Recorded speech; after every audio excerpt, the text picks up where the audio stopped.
ये जो कहते हैं कि बटोगे तो कटोगे, कहीं ना कहीं ये this is a call for unity. एकता ही हमारी शक्ति। हम बचपन से पढ़ते आ रहे हैं, हम छोटे छोटे क्लासेस में हमें समझाया जाता है कि एकता ही हमारी शक्ति है। जब तक हम एक हैं तब तक नेक है, अगर हम बटेंगे तो हम कटेंगे। ये हर इंसान समझता है। और ये मैक्रो कॉस्म में, चाहे घर हो, हम परिवार में भी तो यही कहते हैं ना कि परिवार साथ में होना चाहिए, इसी तरह से जो है वो देश साथ में होना चाहिए। लेकिन ये जो विपक्ष है, ये बांटने की इनकी जो थी साजिश, वो नाकामयाब हो रही है। अभी कहते ना खिसियाई बिल्ली खंभा नोचे, तो वैसा एक नेते आले, एका राज्यातले मुख्यमंत्री होते आणि त्या ठिकाणी घोषणा केली, बटेंगे काय कटेंगे तो बटेंगे ना, बटेंगे तो कटेंगे, हा असली काहीतरी घोषणा केली। मी त्यांना सांगितलं ही घोषणा शिवशाहू फुले आंबेडकरांच्या महाराष्ट्राला चालणार नाही। नमस्कार साथियों, मैं आपका दोस्त अशफाक अहमद और आप देख रहे हैं देशभक्त चैनल। ये जब किसान आंदोलन हुआ था और उसके बाद में फिर मोदी जी को माफी मांगनी पड़ी थी, तो मोदी जी ने कहा था कि हम तो किसानों के भले के लिए बहुत अच्छा स्कीम लाए थे, लेकिन हम समझा नहीं पाए और इसलिए हम वापस लेते हैं, हम किसानों से माफी मांगते हैं, कहा था ना। तो वो जो मुद्दा जो था वो तो एकदम साफ था। किसान समझ गए थे कि उनकी जमीन हड़पने का प्लान है। पूरी जमीन जो है मोदी जी हड़प लेंगे, अपने मित्रों को बांट देंगे। और इसीलिए किसानों का आंदोलन आपने देखा होगा कि बहुत लंबा चला था और वो एकदम हटने को तैयार नहीं थे जब तक उनकी मांग पूरी ना हो। तो ये वैसे ही मुद्दा जो है, अभी देखिए महाराष्ट्र में जो चुनाव हो रहे हैं तो क्या चल रहा है। तो ये महाराष्ट्र में जो है बीजेपी की हालत बहुत खराब है। उसकी बहुत सारी वजह है।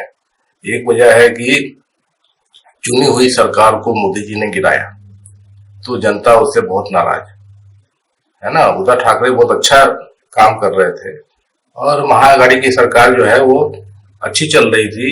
कोरोना काल में उद्धव सरकार ने बहुत अच्छा काम किया था, उनकी प्रशंसा खुद पीएमओ ऑफिस से हुई थी। और उसी सरकार को गिरा दिया, और वो भी जो है वो इलीगल तरीके से। सुप्रीम कोर्ट ने फैसले में, मतलब टिप्पणियों में एकदम साफ कहा था कि ये पूरा का पूरा इलीगल मामला था, कि जो जहाँ पे मतलब जो जिस तरीके से गिराया गया, तो राज्यपाल का जो रोल था वो गलत था। राज्यपाल एक एमएलए थे, जिसे एकनाथ शिंदे उस वक्त एक एमएलए थे, और वो शिवसेना से चुनाव पे जीत के आए थे। तो वो जाके क्लेम कर दिए कि जो शिवसेना जो है वो उनके सपोर्ट में है, हम ये जो उद्धव ठाकरे उनके सपोर्ट में नहीं है। तो वही गलत हो जाता है, क्योंकि वो तो जो शिवसेना है तो वो तो उद्धव ठाकरे थे, वो हेड थे हर तरीके से, है ना। मतलब एक तो पार्टी होती है और उसमें फिर चुने हुए विधायक होते हैं, तो पार्टी बड़ी है कि विधायक बड़ा है ना। तो राज्यपाल ने कैसे उनकी बात मान के या उसके अपने फ्लोर टेस्ट करवाने का आदेश दे दिया था। तो टिप्पणी में सब कहा है, लेकिन जो जजमेंट है तो वो अभी भी पूरा नहीं हुआ है ना, कि असली शिवसेना कौन है। तो सुप्रीम कोर्ट में वो लंबित करके रख दिए, उस पर सुनवाई नहीं होती। सुनवाई होगी तो दूध का दूध पानी का पानी हो जाए। तो एक चीज तो ये हो गया। दूसरा चीज, मोदी जी जो है सरकार जो बनाए, तो जो सरकार चल रही है तो उसमें क्या क्या चल रहा है। तो अडानी का मुद्दा जो है वो खुद जम के उछल गया है। अजीत पवार जो बोलते हैं कि जब सरकार गिराने का मीटिंग हुआ था मुंबई में, तो उसमें अडानी भी शामिल था, अमित शाह भी शामिल थे, कि कैसे ये जो सरकार जो चल रही थी उद्धव ठाकरे की, इसको कैसे गिराया जाए। तो वहां से फिर मालूम चल रहा है कि अडानी को वहां से बहुत फायदा हुआ है।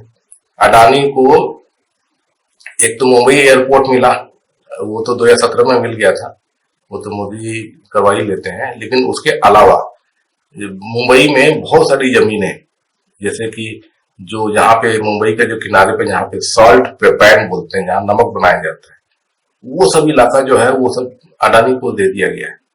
बहुत बड़ा इलाका, और भी इलाके होंगे जो पता चला है, तो ये चला है।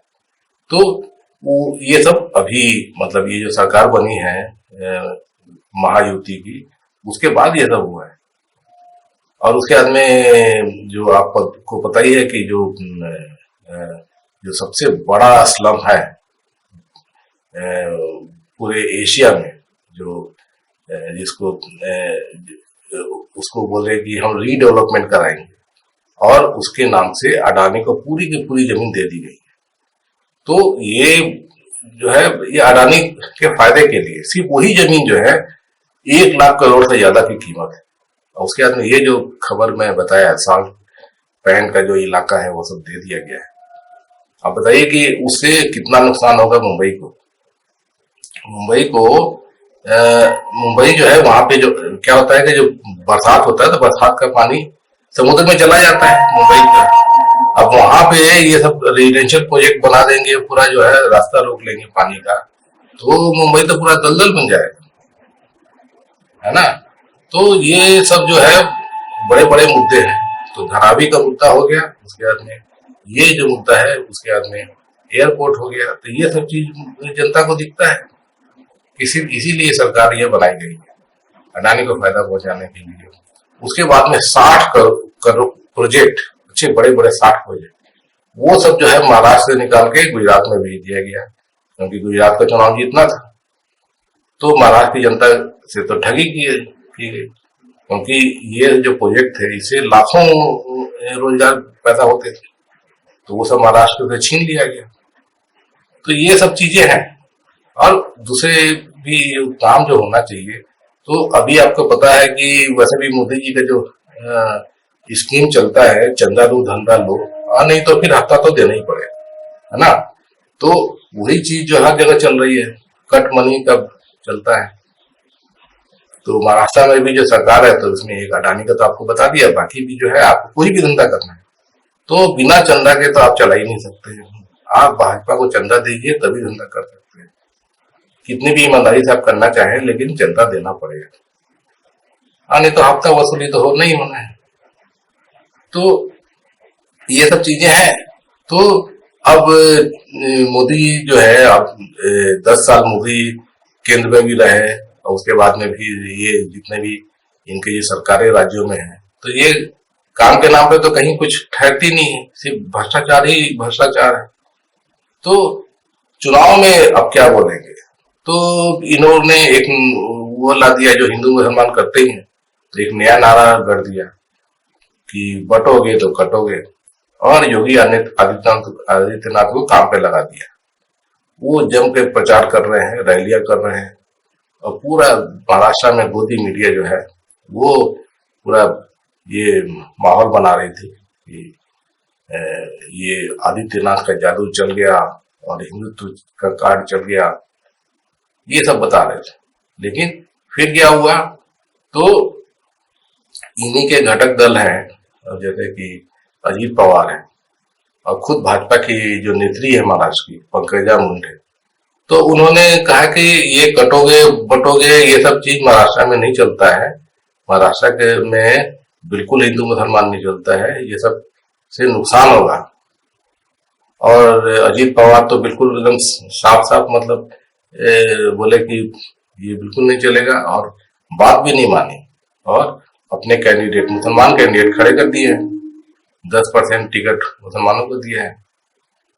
और इस पे फिर घमासान मच गया है। तो जस्ट चुनाव में तो बचे नहीं है, सिर्फ 4 दिन बचे हैं, और अब मालूम चल रहा है कि ये तो बहुत बड़ा नुकसान ही, अपने ही पैर पे कुल्हाड़ी मारने वाली बात हो गई है। तो अब बुरी तरह फंस गया ये। उधर से केशव प्रसाद मौर्य भी जो है यूपी के से बोल रहे हैं कि ये नारा जो है वो तो है ही नहीं, कि बस मोदी जो बोलते हैं कि एक है तो सेफ है, बस वही नारा है। जी के भी नेता, देश भर के संपूर्ण भाजपा के नेता माननीय प्रधानमंत्री श्री नरेंद्र मोदी जी, उन्होंने एक नारा दे दिया है, जैसे सबका साथ सबका विकास, वैसे दे दिया है, एक रहेंगे तो सेफ रहेंगे, वही नारा है। और उस पर उसके अलावा कटेंगे तो बटेंगे क्या आप मेरा, देखिए मैं इस पर कोई टिप्पणी नहीं करूंगा, लेकिन मेरा नारा या मेरे जैसे सभी करोड़ों कार्यकर्ताओं का नारा, जो हमारे प्रधानमंत्री जी का नारा है, वही नारा है। इसके इतर और कोई नारा नहीं है आपको? नहीं, कतई नहीं। बाकी ये जो नारा जो है ये तो किसी काम का नहीं है। तो अब जो है बोल रहे हैं भाजपा वाले, अब घिर गए हैं, तो बोलते हैं कि इन लोग समझ नहीं रहे हैं कि अजीत पवार तो दूसरे बैकग्राउंड के थे, वो जिंदगी भर वो एनसीपी कांग्रेस के साथ में रहे, तो उन्हीं की भाषा जानते हैं, बाकी चीज नहीं जानते हैं, हम समझा लेंगे। क्या समझा लेंगे, अब तो खत्म हो गया वक्त, जनता को कैसे समझाएंगे? तो जनता जो है वो वोट देती नहीं है।